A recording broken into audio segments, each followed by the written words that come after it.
빌딩에이스와 함께하는 맥빌딩 중개법인 인사드리겠습니다. 오늘 소개드릴 건물은 건대에 위치한 메인 빌딩이죠? 네, 그렇습니다. 그 화영동에 있는 건데 먼저 그 위치를 좀 보시면 건대 입구역에서 도보로 한 3분 걸리나요? 2호선 건대 입구역 쪽에서 도보 한 3분 정도 걸려요. 그 7호선하고 한성역인데 이 건대 입구역 가면 건대 마세거리가 가장 유명한 곳이잖아요, 그렇죠? 네. 근데 메인 상권이 딱 이 거리예요. 이 거리고 메인 상권 내에 코너 건물로 위치한 그 위치 자체는 굉장히 좋은 곳인데 서울 전체로 보면은 청담대교를 지나면 바로 건대 입구역이 나오는 곳이라 네. 강남으로 접근도 좋고, 근데 하나의 단점이 뭐냐면 이 동네 근처에 있는 건물들이 좀 노후화됐다는 거잖아요. 그렇죠. 그래서 대부분 리모델링용으로 쓰거나 아니면 증축을 한다 해도 한계가 있기 때문에 뭐 신축은 요즘 건축 현황상 그 비용 때문에 너무 많이 걸리긴 하니까 요즘에는 그냥 내외부 리모델링 정도만 하시는 거고, 그렇지만 이건 역시 그 명도 문제가 다 해결돼야 되고 임차인들과의, 명도가 아니더라도 임차인들과의 협의가 필요한 부분이라 좀 어렵긴 해요 사실. 네. 그래서 외장만 리모델링 하는 경우가 많긴 합니다. 지금 보시는 것처럼 입지 자체는 굉장히 좋기 때문에 이 북쪽 방향의 건대 먹자골목 상권보다 전통적인 거는 약간 기울어진 동서로 기울어진 이 일자 라인이 메인거리잖아요. 그 메인거리 코너 건물이 사실상 코너 건물이라고 하면은 한 4군데 정도밖에 없는 건데 그렇죠. 사거리가 그렇잖아요. 근데 그 중에 하나의 코너 건물로 있어서 입지는 아주 좋다라고 말씀드릴 수가 있겠습니다. 이런 상황을 좀 보시면서 내용을 보면 좋겠어요. 말씀드린 것처럼 건대 2호선, 7호선 환승역이고 면적이 226.10제곱미터야. 네, 68.4평입니다. 그리고 3종 일반 주거 지역이고요. 근데 3종 일반 주거 지역의 가치가 참 높잖아요, 서울에서. 네. 사실상 준주거 바로 밑에 용도적인 건데, 그렇게 되면, 그리고 좀 아시는 분들은 다 아시는 내용인데 3종 일반 주거지역이 생각보다 굉장히 작습니다. 1, 2종이 월등하게 많고 주거지역이니까요, 당연히. 뭐 이것도 일반 주거지역이긴 한데 3종 자체가 좀 귀하다라는 걸 알고 가셨으면 좋겠고요. 연면적은 어떻게 되죠? 615.30제곱미터로 186.1평입니다. 지금 지하 1층에 지상 4층 규모가 되는 거고, 네. 건폐율과 용적률은, 건폐율은 그냥 기준대로 받은 거고요. 용적률 자체는 한 50%가 지금 남아있는 상태네요. 그쵸? 네네. 그래서 요럴 때 한번 보시면 좋은 게 철근 콘크리트로 되어 있으면 증축에 용이하거든요. 근데 요 건물은 3층까지는 철근 콘크리트로 되어 있는데 4층은 연화조로 주택 부분이잖아요. 그쵸? 네네. 근데 이건 중간에 증축을 한번 했다고 볼 필요가 있어요. 그렇죠. 그래서 만약에 증축을 하신다면 남은 50%를 쓴다고 하면 이 연화조 부분을 철거를 하고 2개 층을 증축을 하는 방법도 좋은 방법일 수가 있습니다. 철근 콘크리트 부분까지 3층까지 철거를 해버리고요. 4층을 없애고 4층, 5층 건물로 세울 수가 있다는 거. 그 건축사와 상의를 좀 해야 되겠지만 연화조 자체는 건물도 다 쓰진 않았고 면적을 쓰지도 않았고 그 위로 증축을 할 수 없는 구조니까 그렇게 보셔야 될 것 같고요. 승강기 자체도 없잖아요. 그래서 이 구조를 봤을 때 승강기 설치가 용이한지 약간 조금 승강기가 설치하기 좀 난해하죠. 보시면. 건폐율을 다 썼기 때문에 확인을 좀 해봐야 됩니다. 네. 그렇기 때문에 내부에서 설치할 수 있는 공간이 있느냐 이게 중요하게 되는 거잖아요. 네.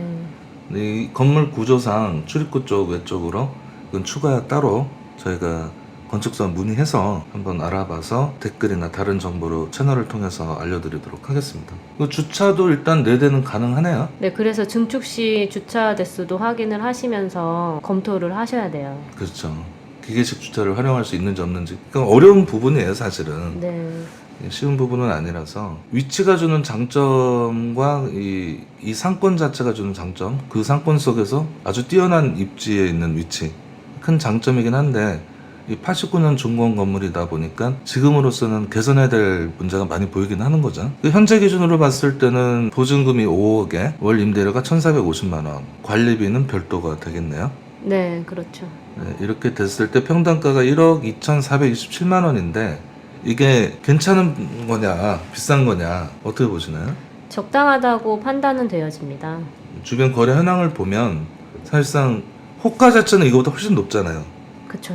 근데 실제 지난 거래 내역을 보면 비슷한 수준으로 지금 부르고 있다라고 보시면 될 것 같아요. 그래서 매매가가 85억인 거고. 근데 가장 문제가 되는 거는 상가주택이, 그러니까 주택이 하나 있으니까 예. 주택으로 매입을 할 수도 있겠다라는 가정을 해야죠. 그렇죠. 물론 비율로 보면 전체 점포 중에서 층별로 보면 그냥 한 층이기 때문에 그걸로 봐서는 다른 그 상가주택 50% 넘는 상가주택도 많거든요. 그럴 때는 굉장히 그 문제가 많은데 이거는 그나마 괜찮은 거예요. 그런 점도 좀 좋지 않는 조건이지만 나름 괜찮은 조건이다라고 보시면 될 것 같고, 실제로 주택에 사용하실 분들은 뭐 그냥 인수를 하시면 되는 거잖아요. 그렇죠.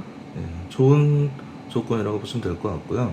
그 밖에 이제 위반 건축물이 좀 있는 것 같던데. 아, 네. 옥상 판넬이요.